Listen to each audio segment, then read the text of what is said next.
आपल्या परिसरातील ताजी अपडेट पाहिजे आहे ना, तर मग आजच C24 तास या आपल्या यूट्यूब चॅनलला लाईक करा, शेअर करा, सबस्क्राईब करा आणि बेल आयकॉनवरती क्लिक करायला तर अजिबात विसरू नका. राहुरी शहरामधील नामांकित साईराम इलेक्ट्रॉनिक्स अँड बॅटरीज या दालनात तुम्हाला मिळतील सर्व प्रकारच्या इलेक्ट्रॉनिक वस्तू तसेच होम अप्लायन्सेस. साईराम इलेक्ट्रॉनिक्सचं नातं आहे खास. प्रत्येक घरात गुणवत्तेचा विश्वास. उन्हाळ्यामध्ये थंड थंड कूल करण्यासाठी AC, fridge, cooler, deep fridge यांची भव्य अशी रेंज. साईराम इलेक्ट्रॉनिक्स खरेदी विक्री संघ, नगर मनमाड रोड, राहुरी.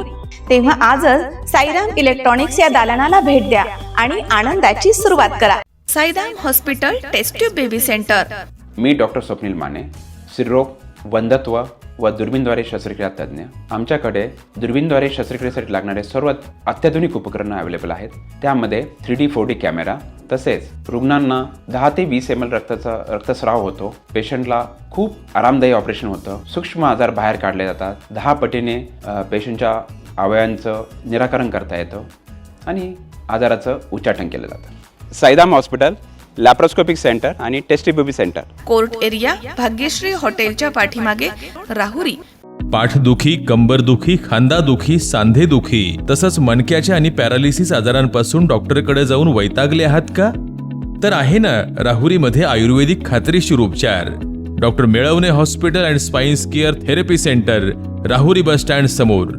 डॉक्टर केतन धनंजय मेळवणे. संपर्क 9890 42 52 40. 25 वर्षाची परंपरा. Doctor Melavane hospital. पारनेरमध्ये आत्महत्येस प्रवृत्त करणाऱ्या आरोपींच्या अटकेसाठी आमरण उपोषण करण्यात आलंय. राळेगण थेरपाळ येथील मृत शेतकऱ्याच्या कुटुंबियांचा लढा हा तीव्र झालाय. पोलीस ठाण्याच्या समोर ग्रामस्थांनी ठिय्या दिला.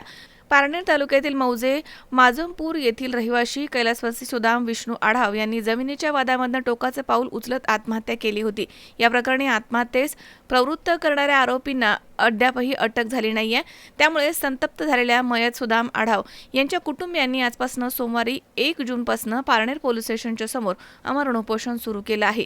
मयत सुदाम आढाव यांचे पुत्र प्रभाकर सुदाम आढाव यांनी दिलेल्या फिर्यादीनुसार गट नंबर 62 मधील जमिनीच्या वादामधनं संभाजी फक्कड आढाव, राजाराम फक्कड आढाव, शिवाजी फक्कड आढाव आणि भाऊसाहेब सोपान आढाव या चौघांच्या जाचाला कंटाळून त्यांच्या वडिलांनी 21 मे रोजी विष प्राशन करून आत्महत्या केली होती. या प्रकरणी पारनेर पोलीस स्टेशनमध्ये गुन्हा दाखल करण्यात आला होता.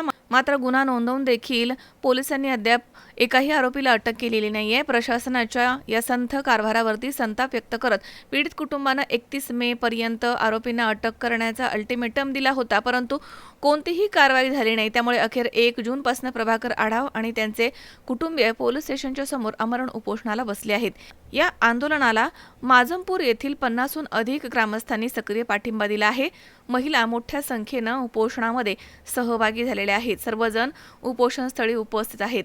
आरोपी मोकाट फिरत असल्यानं आम्हाला सतत धमकावलं जातंय, आमच्या जीवाला धोका निर्माण झालाय, असा गंभीर आरोप प्रभाकर आढाव यांनी केला. या उपोषणादरम्यान जर कुटुंबियांच्या जीविताला काही बरं वाईट झालं तर याला सर्वस्वी प्रशासन जबाबदार राहील असा इशारा देखील त्यांनी तहसीलदार यांना दिलेल्या निवेदनामधनं दिला आहे. तर आता पोलीस प्रशासन या गंभीर प्रकरणाची दखल घेऊन काय कारवाई करते आणि आरोपींना कधी बेड्या ठोकल्या जातात याकडे संपूर्ण परिसराचं लक्ष लागलंय. माझं नाव प्रभाकर सुदाम आढाव, राहणार राळेगण थेरपाळ माजमपूर. आम्ही उपोषणाला बसले कारण की आमचे वडील विष घेऊन, थोडक्यात जमिनीच्या वादातून विष घेऊन त्यांनी आत्महत्या केली आणि आम्ही ऑनलाईन केस दिलेली. तरी बा पोलिसांनी नाही का अजून, आज 12 दिवस झाले, पोलीस काय अजून त्यांच्यावर काही कारवाई करेल ना. आमचं म्हणणं आहे बा, आम्हाला त्यांना अटक करावा आणि आम्हाला कोर्टाने न्याय द्यावा. आम्हाला 4 जणी, 1 जणाला झालेली.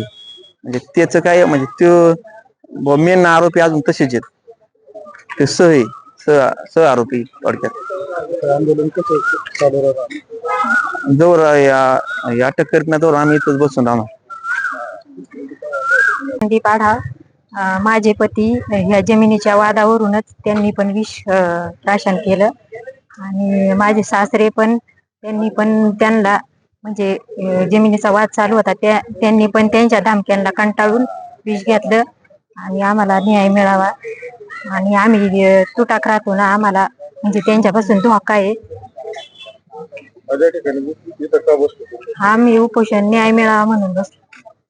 आमच्या दोघं गेल्यात ना, त्यांना न्याय मिळावा म्हणून आम्ही उपोषणाला बसलो. ते आरोपी अटक करायचे राहिले. हा, मेन आरोपी 3 जण अटक करायचे राहिले. ते धमक्या पण देतात, मला पण धमक्या देतात, माझ्या बरोबर भांडतात येत. मला म्हणतात तुझा कार्यक्रम करीन. आमच्याकडे रेकॉर्ड पण येते. विनोद गायकवाड, सी 24 तास, पारनेर.